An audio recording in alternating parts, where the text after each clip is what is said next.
नाही, हे तर खूप लुटूपुटूचं झालं.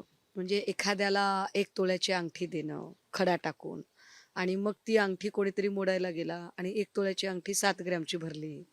त्याच्यात त्याची फसवणूक झाली. असे असे तर फ्रॉडच्या तर केसेस खूप अनगिनत केसेस आहेत. पण याची जी मूळ व्याप्ती जी आहे ना, ती फक्त महिला लैंगिक शोषण एवढी नाही, तर एका मोठ्या आर्थिक उलाढालीपर्यंत ही व्याप्ती जाते. अनेक लोकांचा पैसा ब्लॅकचा व्हाईट करण्याच्यासाठीचे सुद्धा याच्यातले धागेदोरे बाहेर निघू शकतात आणि ते निघायला हवेत. काल मी काही फोटोज जे दाखवले, त्याच्यामध्ये मी एम-आय-डी-सी मधले काही फोटो दाखवले, ज्या एम-आय-डी-सीमध्ये चाकणकर दिसतायत. हे फार विशेष आहे, की प्रत्येक फ्रेममध्ये चाकणकर आहेत. गोडसेंची फ्रेम असेल तरी चाकणकर, केसरकरांची फ्रेम असेल तरी चाकणकर. काल दीपक आबा साळुंके आपले सांगोल्यावाले, त्यांचा फोटो बाहेर आला. त्यातही चाकणकर आहेत. म्हणजे बघा, की चाकणकर त्या प्रत्येक नेत्यासोबत दिसतात.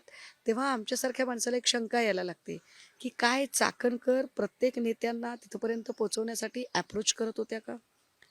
चाकणकर एका मीडिएटरच्या भूमिकेमध्ये होत्या का?